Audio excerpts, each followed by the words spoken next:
균형 만들어 주신 것 감사합니다. 하나님, 이 시간도 주님의 은혜를 사모합니다. 주의 성령님 이 자리에 임하소서 우리 가운데 역사하여 주옵소서. 우리의 목만 왔다 가는 시간 되지 아니하게 하시고 주님의 음성 듣는 시간 되게 하옵소서. 주님을 만나는 시간 되게 하여 주옵소서. 주님의 은혜로 내 영혼이 가득 차는 시간 되게 하여 주옵소서. 주의 성령에게 붙들림 받아지는 시간 되게 하여 주옵소서. 내가 믿음으로 살겠다고 결단하는 시간이 되게 하여 주옵소서. 하나님 아버지, 이 시간도 주의 성령께서 역사하여 주시되 또한 부족한 종을 능력의 창조 가운데 붙드시고 또 십자가 뒤로 감춰주시고 오직 예수 그리스도께서 우리에게 주시고자 하시는 말씀 증거되어지도록 사용하여 주옵소서. 하나님의 말씀을 믿음으로 받을 때에 우리의 모든 병든 것과 약한 것이 고침받게 하여 주시고 더러운 귀신의 영들이 떠나가게 하시고 우리와 관계된 모든 현장 속에 하나님 나라가 임하는 역사를 나도록 주여 성령으로 역사하여 주옵소서. 하나님 홀로 영광 받으시며 은혜 베풀어 주실 줄 믿고 지금도 살아계셔서 역사하시는 우리 주님 예수 그리스도의 이름으로 기도드립니다. 아멘.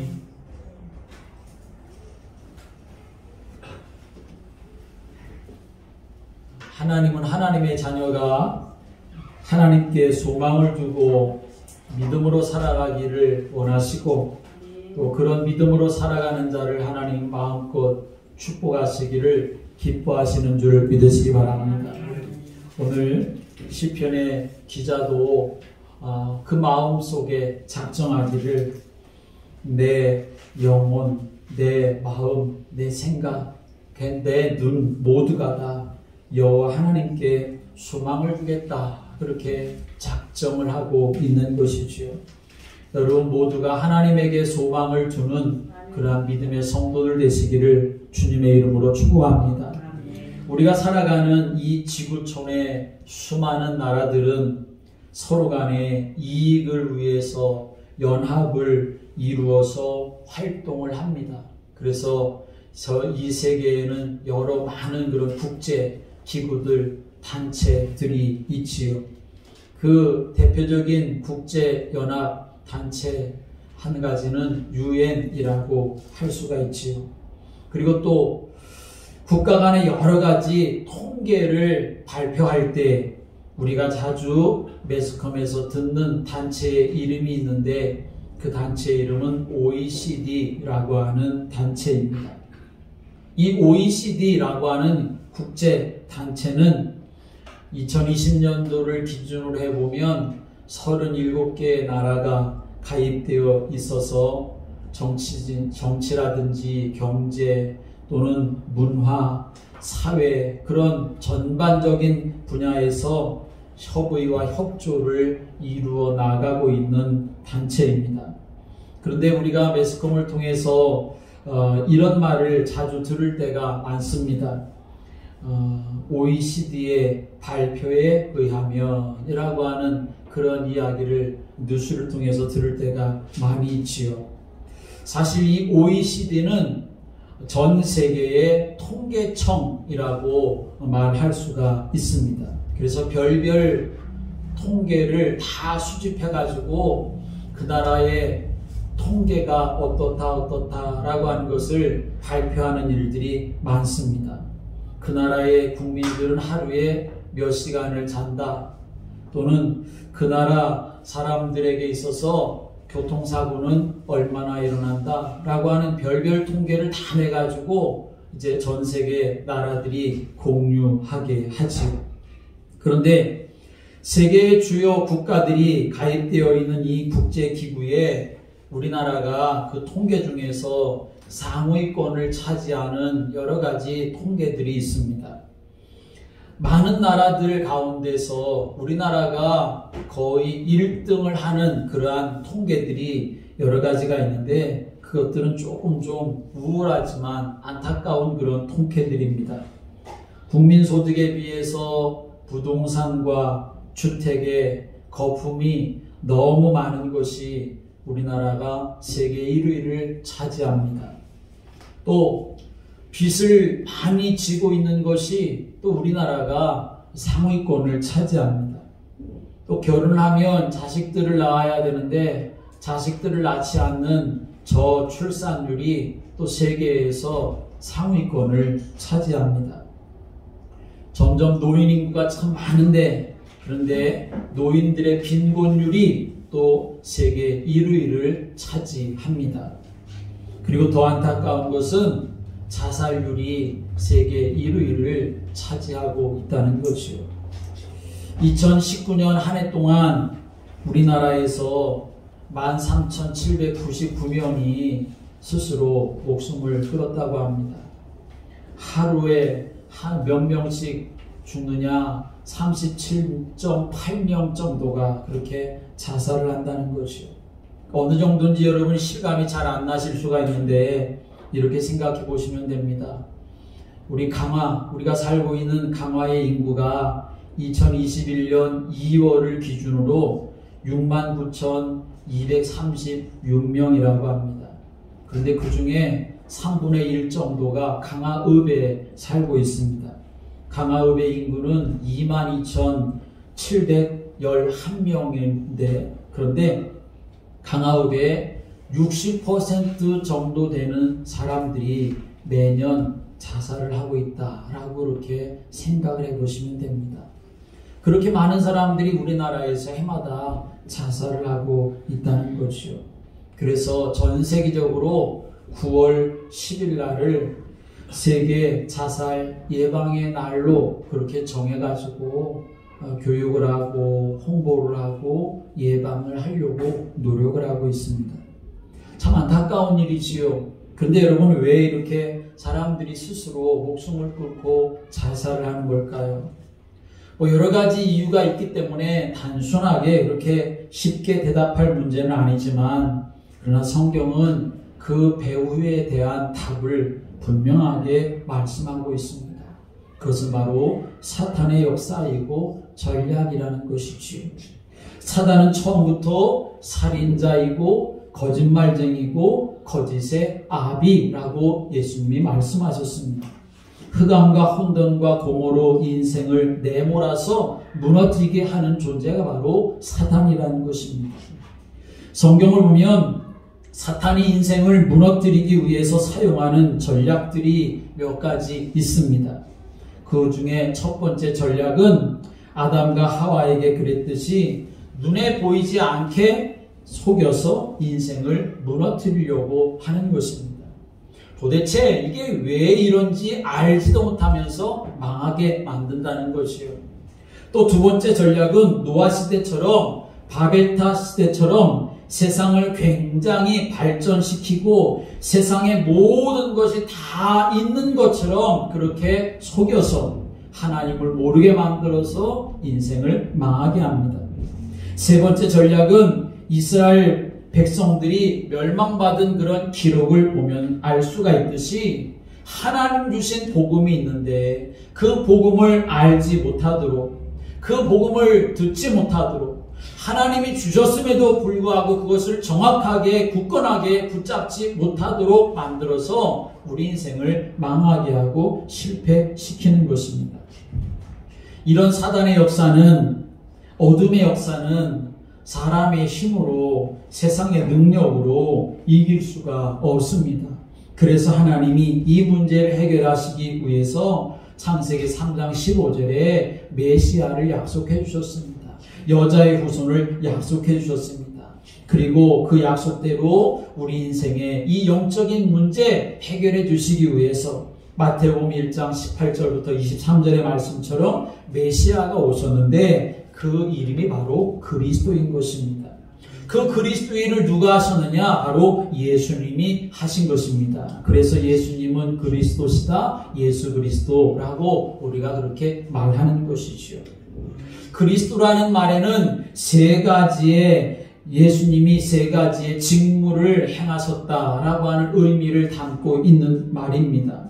첫째는 인간이 받아야 할 죄의 저주를 대신 짊어지신 제사장 역할을 하셨다는 말이고, 두 번째로는 지금도 이 땅에 개인과 가문과 문화를 통해서 인생을 망하게 하는 이 사탄 마귀 권세를 다 꺾어버린 왕의 일을 하셨다는 말이고, 세 번째는 죄와 마귀에게 종로로 타는 인생들을 하나님을 만날 수가 없기 때문에 하나님 만나는 길을 여신 선지자의 일을 하셨다라고 하는 것입니다. 이렇게 예수님이 이 땅에 그리스도로 오셔서 구원의 길을 열어주셨다라고 하는 것이 바로 복음이 되는 것이지요. 그렇기 때문에 우리 인생이 예수 그리스도 안에 있으면, 복음 안에 있으면 승리하게 되는 줄을 믿으시기 바랍니다. 죄를 용서받을 수가 있고 사단 마귀에게서 해방받을 수 있는 하나님의 자녀로 살아가게 되는 것이지요. 이것은 분명한 영적인 사실이고 하나님이 그렇게 완전하게 보장해 주신 줄을 믿으시기 바랍니다. 그럼에도 불구하고 왜 때로 문제 가운데 방황하고 무너짐이 심한 그러한 삶을 살아가는 경우가 생기겠느냐라고 하는 것입니다. 오늘 우리는 이 시편 146편의 말씀을 통해서 무엇보다도 우리가 항상 점검해야 될 것이 뭐가 있느냐, 바로 내 영혼의 영적인 상태가 어떤가 라고 하는 것을 우리는 항상 점검하는 자가 되어야만 우리는 승리하며 살아갈 수가 있음을 깨달아야 합니다. 오늘 1절의 말씀이 오면 이렇게 말씀합니다. 할렐루야 내 영혼아 여호와를 찬양하라 라고 말씀하고 있습니다. 이 시편 146편부터 150편까지의 이 말씀은 전부 다 할렐루야라고 하는 말씀으로 시작합니다. 그래서 이 시편 150편 중에 마지막 5개의 시편을 보고 할렐루야송이라고 그렇게 말하기도 합니다. 할렐루야 내 영혼아 여호와를 찬양하라. 이것은 매우 간단한 말이지요. 그런데 아주 중요한 의미를 갖고 있습니다. 할렐루야라고 하는 말도 중요하고, 그리고 여호와를 찬양하라 라고 하는 말도 매우 중요하지만, 그러나 오늘 여기 말씀 보면 내 영혼아 라고 하는 이 말씀을 우리는 주목해 보아야 합니다. 내 영혼아 여호와를 찬양하라 라고 하는 이 말은 내 영혼의 상태를 말하는 것입니다. 내 영혼의 상태가 어떤가 라고 하는 것을 우리에게 알려주는 것, 내 영혼의 상태가 어떤가 라고 하는 것을 알라고 하는 것, 또 점검하라고 하는 그런 의미를 다 담고 있는 말씀이 되는 것입니다. 이 말씀 속에는 신앙생활에서의 중요한 의미가 있습니다. 이 말씀은 여러분들이 교회에 나오실 때, 예배 드리러 나오실 때 이것저것 중요한 것이 있겠지만 무엇보다도 가장 중요한 것은 바로 내 영혼이 어떤 상태로 하나님 앞에 나와야 하는가 라고 하는 것을 알려주는 말씀인 것입니다. 내 영혼이 하나님의 자녀로 나와야 한다 라고 하는 것을 우리에게 말씀하고 있는 것입니다. 여러분, 이스라엘 역사에 다윗 왕도 있고 사울 왕도 있습니다. 다윗 왕은 승리하는 왕이었고 사울 왕은 실패하는 왕이었습니다. 모두 다 하나님이 세워주신 왕이었습니다. 그런데 왜 다윗 왕은 승리하는 사람이 되었고 사울 왕은 실패하는 사람이 되었을까요? 거기에 아주 중요한 이유가 있습니다. 사울 왕이 된 건 맞고 하나님이 왕으로 세워준 것 맞지만, 그러나 사울 왕은 언제든지 자기가 왕이라는 생각으로 가득 찼던 사람이 바로 사울 왕이었습니다. 왕은 맞지만 그러나 하나님 앞에서조차도 사울 왕은 자기가 왕이라고 하는 것, 그래서 자기가 하고 싶은 대로 하는 그런 사람이 바로 사울 왕이었던 것입니다. 하나님 앞에서는 적어도 하나님 앞에서는 아무리 왕이라 하더라도 내가 왕이 아니라 하나님의 자녀다, 하나님의 백성이다, 그런 마음이 있어야 되는데 하나님 앞에서조차도 사울 왕은 나는 하나님의 자녀입니다, 그 마음이 아니라 나는 왕이야, 그 마음을 가지고 있었다는 것이지요. 결국 하나님 앞에서도 왕이라고 생각하는 그 교만함 때문에 망하고 실패하는 자가 되고 말았던 것이요. 그런데 다윗은 달랐습니다. 다윗도 하나님이 세우신 왕이었지만 다윗은 그렇지 않았습니다. 다윗은 하나님께 나올 때는 자기는 왕이 아니라 하나님의 자녀라고 하는 모습으로 그 마음으로 하나님 앞에 나왔다는 것입니다. 그 정도가 아니라 오히려 다윗은 하나님이 오히려 나의 왕이십니다 라고 하는 이 마음의 자세를 가지고 항상 하나님 앞에 나오는 사람이 되었던 것입니다. 그래서 다윗이 즐겨 사용했던 말이 뭐냐 하면 나의 왕이신 여호와여 라고 하는 것을 즐겨 사용했습니다. 여러분이 인생을 살아가면서 여기 우리 젊은 청년들이 있는데 우리 청년들이 앞으로 하나님께서 해오셔서 정말 여러분의 삶 속에서 귀한 자리에 또 높은 자리에 또 리더할 수 있는 그런 자리에 여러분들이 세워지는 복을 누리시게 되기를 주님의 이름으로 축복합니다. 뭐 사장님도 될 수 있고 어떤 매니저도 될 수 있고 뭐 회장님도 될 수도 있고 직장에서 모든 일들을 다 처리할 수 있는 능력과 권세를 가질 수 있는 그런 사람이 되면 참 좋겠지요. 그런데 그런 것을 다 가졌다 하더라도 교회 안에서는 하나님의 자녀이고 하나님 앞에서는 하나님의 자녀라고 하는 이 사실을 잊지 말아야 한다는 것입니다. 여러분, 하나님의 자녀라는 말이 무슨 말입니까? 여러 가지 많은 어떤 일보다도 나에게 가장 중요한 것은 내가 하나님의 은혜 받아야 된다라고 하는 것을 말하는 거, 그게 바로 하나님의 자녀라고 하는 것입니다. 하나님의 자녀는 어떻게 되었습니까? 예수 그리스도를 믿음으로 됐는데 예수 그리스도를 믿는 것조차도 하나님이 우리에게 은혜로 주신 선물이지 않습니까? 하나님의 자녀가 되는 것이 하나님의 은혜로 되었다고 한다면 하나님의 자녀로 살아가는 것조차도 하나님의 은혜로 계속 살아갈 수가 있게 되어지는 것입니다. 이것이 너무나 중요하니까 사탄은, 눈에 안 보이는 사탄은 어떻게 해서든지 여러분이 하나님의 은혜를 사모하지 못하도록, 하나님의 은혜를 받지 못하도록 분주하게 만들고 어렵게 만들고 혼란스럽게 만드는 일을 계속하는 것이죠. 여러분이 교회 안에서 사명 감당하는 귀한 능력의 사람들이 되시기를 주님의 이름으로 축복합니다. 그러나 저는 이런 걸 원합니다. 여러분이 능력이 있어서 교회 안에서 많은 일을 행하는 것도 중요하겠지만 그러나 제일 중요한 것은 무엇이겠습니까? 주일이 다가오면, 또 주일이 되면 헐레벌떡 교회에 오는 것이 아니라 예배 시간이 11시라도 그 전에 일찍 나와서 나도 은혜 받을 준비를 하고 다른 사람도 교회에 나와서 은혜 받을 수 있도록 내가 모든 걸 준비할 수 있는 그런 믿음의 성도가 되었으면 참 좋겠습니다. 그러려면 토요일 밤부터 주일 아침부터 미리미리 마음도 생활도 준비하는 수고로움이 있어야 하겠지요. 그러나 신앙생활은 그래도 그렇게 해야 합니다. 정말 은혜 받는 일에 집중해야 하기 때문에 그렇습니다. 내 영혼의 영적인 상태가 하나님의 은혜로 가득 채워지려면 그렇게 해야만 하기 때문에 그런 것이지요. 열왕기하 5장의 말씀에 보면 여러분이 잘 아시는 나아만 장군, 아람 나라의 나아만 장군 사건에 대해서 나오지요. 그 당시에 세계를 움직일 만한 강대국이 바로 아람 나라였습니다. 그리고 그 아람 나라의 장군이 나아만 장군이었습니다. 왕의 특별한 총애를 받고 신임을 받는 그런 왕입니다. 우위세가 대단합니다. 그런데 이 나아만 장군에게는 자기만 가지고 있는 심각한 문제가 있었지요. 사람들 앞에 드러내놓기 어렵고 그렇다고 쉽게 해결받을 수 없는 문제가 뭐였습니까? 자기 몸에 문둥병이 걸려 있었던 거죠.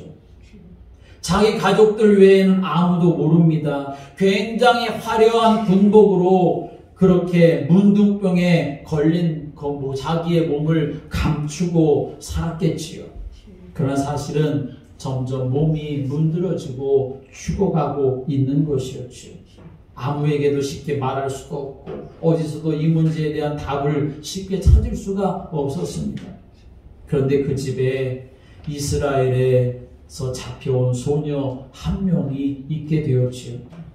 그 소녀가 나아만 장군의 집에서 일을 하다가 눈치를 챘습니다. 우리 장군님이 지금 나병 환자구나.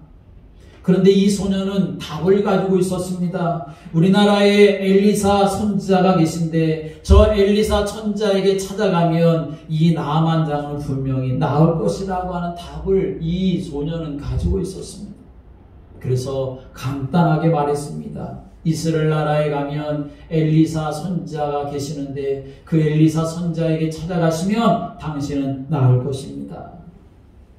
낫는다고 하는 이 소식을 들었었던 나아만 장군에게는 바로 그것이 복음이었지요. 그래서 왕의 편지를 받아서 온갖 선물을 준비해서 이스라엘의 선지자 그 엘리사 찾아가는데, 그래서 엘리사의 집 앞에 다가갔는데 정작 이 엘리사는 나아만 장군을 맞으러 나오지도 않고 사람을 시켜서 요단강에 가서 7번 목욕하라는 그러한 소리를 할 뿐이었습니다. 그러자 나아만 장군은 몹시 불쾌하고 화가 났지요. 그래서 돌아가려고 하지요. 근데 여러분, 이 나아만 장군이 왜 화가 났을까요? 당신이 요단강에 가서 7번 목욕하면 나을 것이라고 하는 그 말에 여러분 화가 났겠습니까? 그 말은 화가 날 말이 아니지요. 낫는다고 하는 말에 왜 화가 나겠습니까? 나아만 장군이 화가 난 이유는 다른 곳에 있었던 것이요. 자기가 장군이 돼서, 아람 나라의 장군이 돼서 수많은 신하들을 이끌고 오고 선물도 가지고 오고 그렇게 지금 엘리사를 찾아오고 있는데, 그런데 엘리사가 자기를 마중 나오지 않는 것에 화가 났던 것이지요.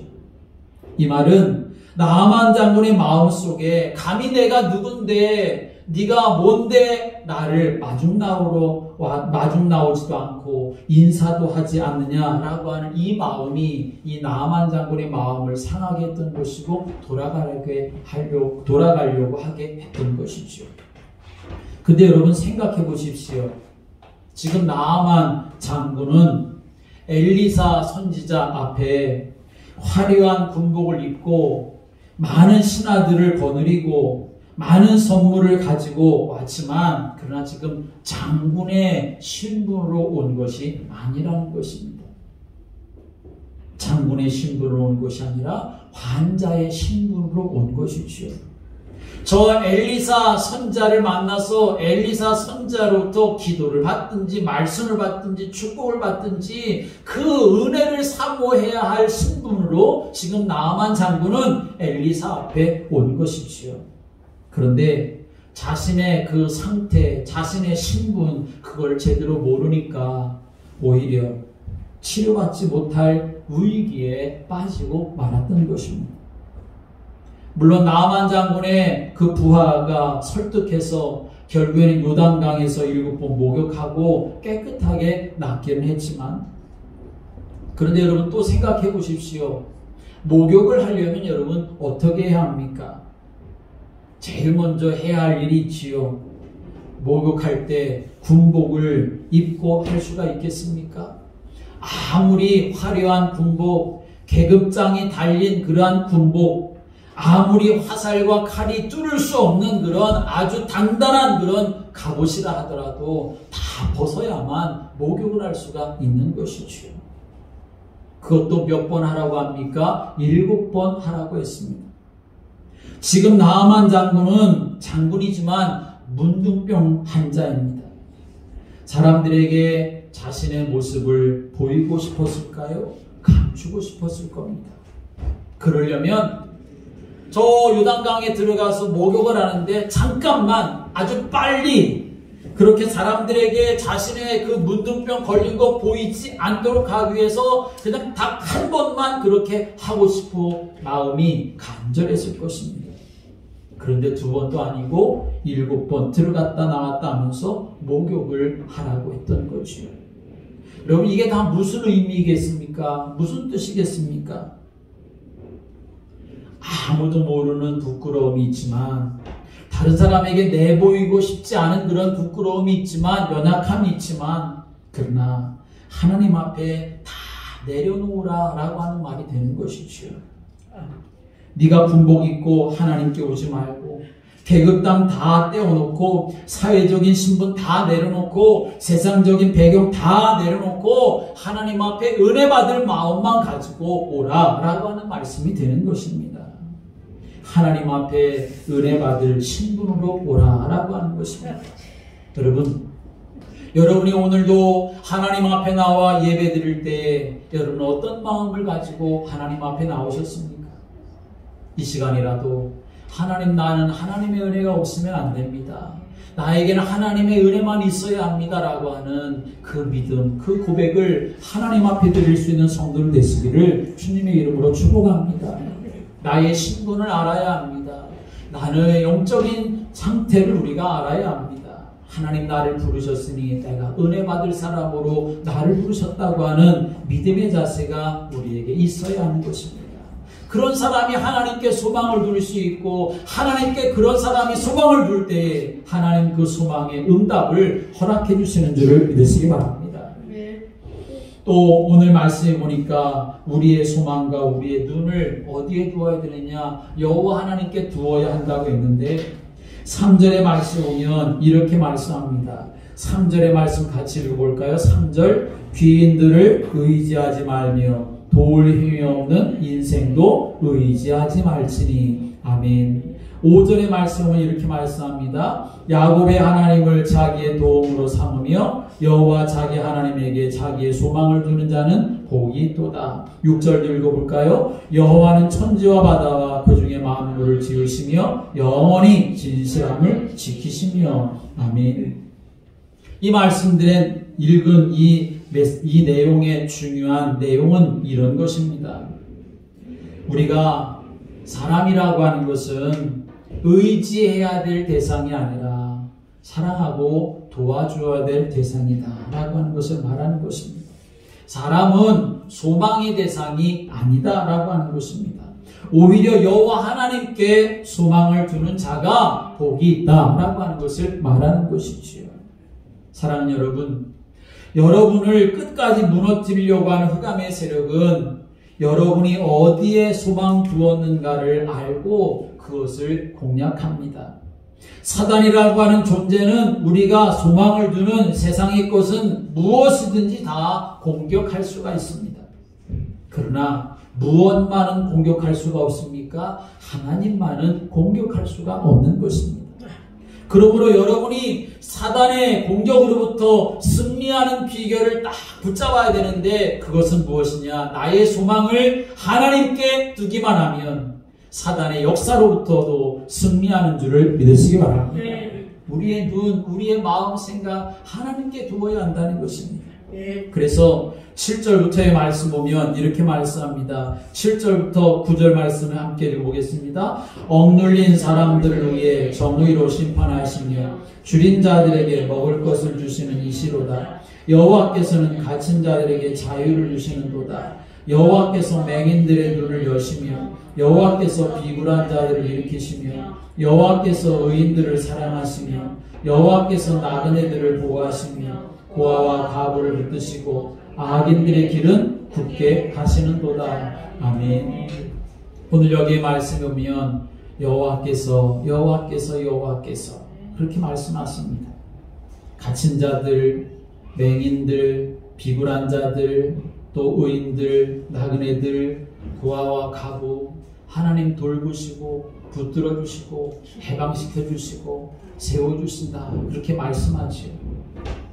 여러분, 이게 무슨 말씀이겠습니까?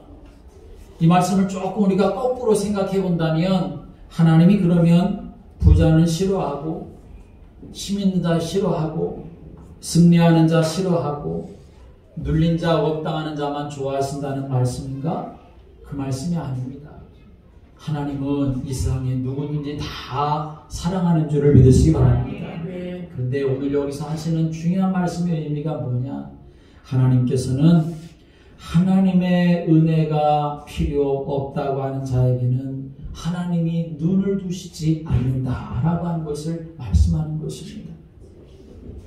또 거꾸로 말한다면 하나님의 은혜가 필요하다 하는 사람들을 향해서 하나님은 눈을 두시고 그들에게 은혜를 베풀어 주신다라고 하는 말씀입니다. 그래서 여러분이 꼭 기억하시기 바랍니다. 마음에 담고 작정된 삶을 살아가시기를 바랍니다. 나는 하나님에게 눈을 두고 나는 하나님의 은혜를 사모하며 살아가는 인생이 되어야 되겠다. 설령 내게 한 것이 없다 할지라도 하나님의 은혜를 사모하는 자가 되어야 돼. 내게 많은 것이 있다 하더라도 이것이 나를 살리는 것이 아니라 이걸 가지고 다른 사람을 살리며 하나님의 은혜를 나타내는 사람으로 내가 살겠다고 하는 그런 마음이 우리에게 있어야 한다는 것입니다.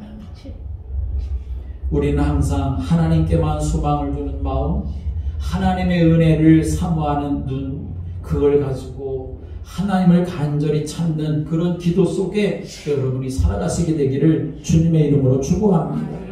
왜 하나님께 우리가 소망을 두어야 할까요? 10절에 이렇게 말씀합니다. 10절에 같이 읽습니다. 시온아 여호와는 영원히 다스리시고 내 하나님은 대대로 통치하시리로다. 할렐루야. 아멘. 오늘 여기에 말씀 오면 영원히라는 말씀이 있습니다. 대대로라는 말씀이 있습니다. 하나님만이 영원히 그리고 대대로 우리의 후대들까지도 다스리시는 분이시고 은혜 베풀어 주시는 분이시기 때문에 그렇습니다. 말씀드린 것처럼 사단의 능력, 사단의 역사는 여러분 대단합니다. 일단 눈에 보이지 않습니다. 그래서 많은 사람들이 없다고 생각하기도 하고 무시하기도 하지요. 또 아예 어떤 사람들은 거기에 쩔쩔매면서 묶여서 종노릇하며 삶을 살아가는 사람들이 있습니다. 그래서 성경은 분명히 말씀하지요. 에스겔 28장의 말씀에 보면 사탄은 타락한 천사였다고 말씀하고 있습니다. 요한복음 8장 44절의 말씀 보면 거짓의 아비 살인자라고 말합니다. 에베소서 2장 2절의 말씀 보면 공중 권세를 잡은 자라고 했고 요한복음 12장 31절의 말씀 보면 세상 임금이라고 말하고 있습니다.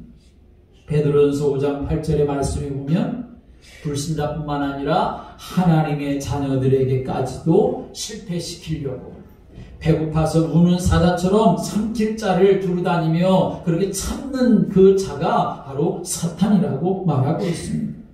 불신자뿐만 아니라 믿음의 사람들까지도 어떻게든지 쓰러뜨리고 넘어뜨리려고 역사하는 존재가 사단입니다. 그러나 여러분 담대하시기를 주의 이름으로 축복합니다. 여러분은 이미 예수 그리스도의 보혈로 하나님의 자녀가 되었기 때문에 여러분을 이길 수가 없습니다. 여러분을 시험에 빠뜨릴 수는 있습니다. 여러분을 넘어지게 할 수 있습니다. 그러나 완전히 넘어지게 할 수는 없습니다. 사단은 어떻게 해서 넘어지게 할까요? 거짓의 아비인 마귀가 쓰는 방법이 뭡니까? 속이는 것이지요. 모르게 만드는 거지요. 희미하게 만드는 거지요. 오직이 되어야 되는데 오직이 되지 않게 만드는 것입니다. 무엇을 속이고 모르게 만듭니까? 여러분이 하나님 앞에 나오는 시간이 가장 소중하다는 것을 모르게 만드는 겁니다. 이 복음의 능력이 여러분의 가정과 가문 대대로 미치는 최고의 축복된 언약이라는 사실을 희미하게 붙잡게 만드는 것이요. 그래서 하나님께 소망을 두는 자가 되지 못하게 하고 세상의 것에 소망을 두게 하도록 그렇게 속이며 역사하는 것이 바로 사단의 역사라는 것입니다. 사랑하는 여러분, 저와 여러분들이 우리 교회가 하나님께만 소망 두는 그런 은혜가 있게 되기를 주님의 이름으로 축복합니다. 나의 미래, 여러분들이 가지고 있는 삶, 그리고 경영하는 모든 일들, 나의 모든 것, 하나님께 소망을 두고 삶을 살아가면 하나님은 여러분을 책임져 주시는 줄을 믿으시길 바랍니다. 어떤 사람은 그렇게 말할 수 있습니다. 아니, 우리가 얼마나 지금 바쁜 세상에 할 일이 많고 바쁘고 피곤하고 힘든데 하나님께 소망을 두고 살아갑니까? 그러나 여러분, 저 밖에 있는 사람들, 그리고 하나님을 모르는 그 사람들이라 할지라도 그 사람들의 마음까지도 움직이시는 분이 누구시냐? 하나님이신 줄을 믿으시기 바랍니다. 사람의 작정은, 마음의 작정은 사람에게 있을지라도 그 말의 응답은 누구에게 있느냐? 하나님에게 있습니다. 사람이 자기의 길을 계획할지라도 그 걸음을 인도하시는 분은 하나님이심을 믿으시기 바랍니다. 그렇기 때문에 우리의 소망을 하나님께 두는 자가 되어야 합니다. 우리 하나님은 불신자도 우리도 도우시는 분입니다. 들풀도 먹이시는 하나님이십니다.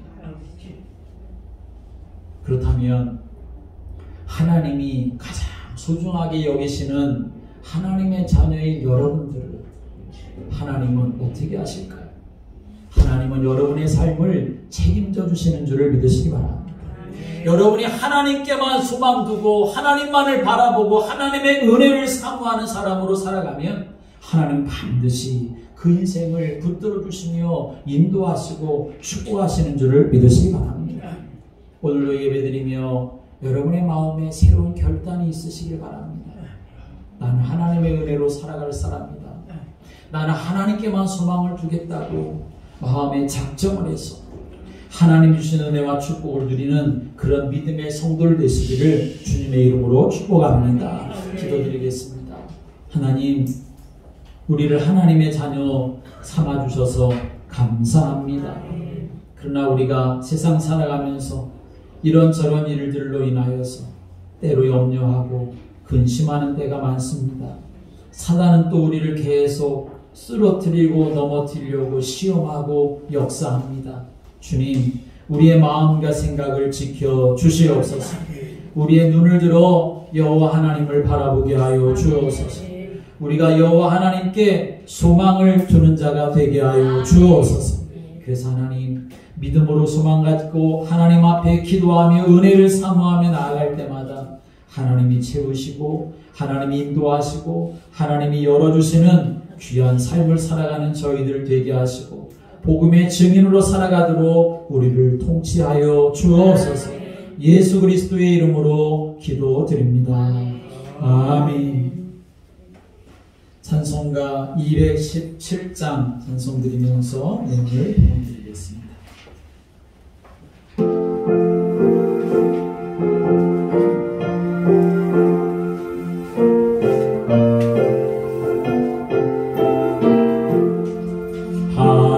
하나님이 말씀하시기를 내 마음을 나에게 바치어라.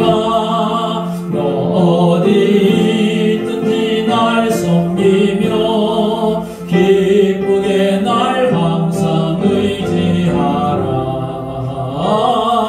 바치어라.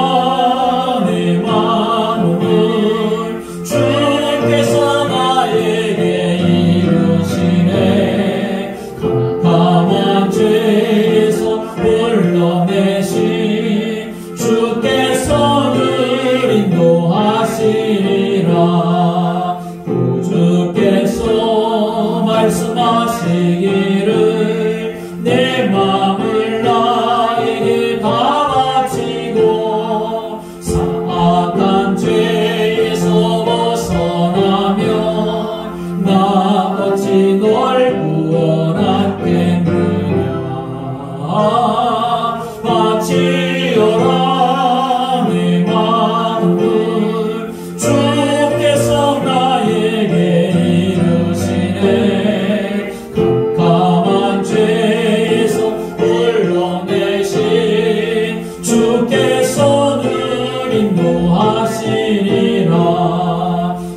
성령께서 말씀하시기를 가진 바 모든 것 다 맡기고 내 마음도 기쁘게 바치어라.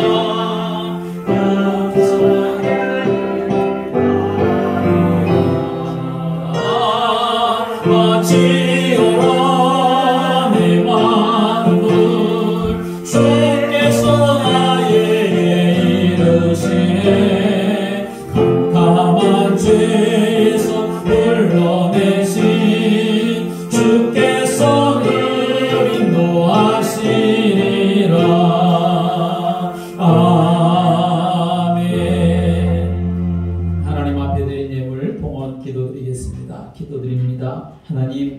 이 시간 주님 앞에 사랑하는 성도들 귀한 예물을 주님 앞에 봉헌합니다. 하나님 연락하시며 저들의 모든 삶 속에 하나님의 은혜와 복으로 충만하게 채워 주옵소서. 11조를 하나님 앞에 김주연 성도 봉헌합니다. 조창현 권사 전선자 집사 봉헌합니다. 김유인 장로 파국자 권사 봉헌합니다. 감사헌금 김유인 장로 파국자 권사 봉헌합니다. 조창현 권사 전선자 집사 봉헌합니다. 강담비 성도 봉헌합니다. 양영식 권사 박미숙 권사 양시온 양신의 성도 봉헌합니다. 한정순 권사 유종욱 권사 봉헌합니다. 김주연 성도 김주홍 성도 봉헌합니다. 김용수 목사 김은진 사모 봉헌합니다. 생일감사헌금 파국자 권사 봉헌합니다. 선교헌금 김유인 장로 파국자 권사 봉헌합니다. 박미숙 권사 봉헌합니다. 한마머리인지 봉헌합니다. 김주연 성도 봉헌합니다. 건축헌금 김유인 장로 파국자 권사 봉헌합니다. 유현몽 권운주 성도 봉헌합니다. 김주현 성도 봉헌합니다. 주일헌금 목장헌금 교회학교헌금 봉헌합니다. 하나님, 이 시간 사랑하는 성도들 저들의 마음과 뜻을 정성을 다하여서 하나님 앞에 믿음을 고백하며 귀한 예물을 봉헌하오니 하나님께서 연락하시고 주님이 축복하여 주시옵시되 저들의 마음과 생각 속에 하나님 평안함을 더하시고 소망을 더하시고 또 믿음을 더하여 주셔서 주와 동행하는 은혜의 삶을 살아갈 수 있도록 인도하여 주옵소서. 하나님, 또한 저들이 삶을 살아가는 모든 형편과 사정을 주님이 다 아시는 줄을 믿습니다. 주님, 때로 필요한 모든 문들을 하나님 열어 주옵소서. 만남의 귀한 복들을 저들에게 허락하여 주옵시고 또 저들이 수고하고 애쓰는 모든 것의 열매가 기한전에 떨어지지 아니하며 풍성한 복을 누려가도록 인도하여 주옵시고 저들의 삶을 살아가는 모든 현장이 기름져지게 하시고 복되게 하여 주옵시사. 많은 사람들을 오히려 복되게 하고 또 많은 사람들로부터 복이 있다 인정받는 삶을 살아가도록 역사하여 주옵소서. 하나님 아버지, 특별히 경제의 모든 부분에 하나님 문들을 열어 주시옵소서. 하나님, 저들의 산업과 기업이 복을 받게 하여 주시옵시고 하나님이 책임져 주시는 은혜 속에 가도록 역사하여 주옵소서. 저들의 창고가 차고 넘치는 역사가 일어나게 하여 주시옵시고 도둑이나 황충이 틈타지 못하게 하여 주옵시며 하나님이 보장하시고 지키시는 은혜의 삶이 되도록 역사하여 주옵소서. 마음에 계획하며 하나님의 은혜를 구하며 기도하는 모든 일들을 하나님 또 아시오매 사랑하는 성도들을 복된 길로 인도하여 주옵시고 하나님이 기뻐하시는 승리의 길을 걸어가도록 성령으로 통치하여 주옵소서. 11조를 드리고 감사의 예물을 드립니다. 하나님, 저들이 믿음을 고백하며 주님 앞에 하나님이 모든 것의 주인이라고 고백하며 예물을 드리오니 하나님 연락하여 주시옵시되 하나님이 저들의 모든 삶을 책임져 주시옵시고 더 아름답고 귀한 곳으로 풍성하게 채우시는 삶이 되게 하여 주옵소서. 선견금을 하나님 앞에 봉헌합니다. 주님, 이 땅에 죽어가는 영혼들 어둠의 땅에 복음의 씨앗이 뿌려지는 귀한 예물 되게 하여 주옵시고 선교사님들이 사명 감당하기에 부족함이 없도록 선교사님들에게 돕는 힘이 되어지는 예물이 되도록 축복하여 주옵소서. 건축헌금을 하나님 앞에 봉헌합니다. 주님 몸된 교회가 아름답게 세워져서 하나님 앞에 영광 돌리는 교회가 되기를 원합니다. 필요한 모든 것들을 하나님 채워 주시옵소서. 하나님, 이 지역에 주의 몸된 교회가 아름답게 세워지게 하여 주셔서 부대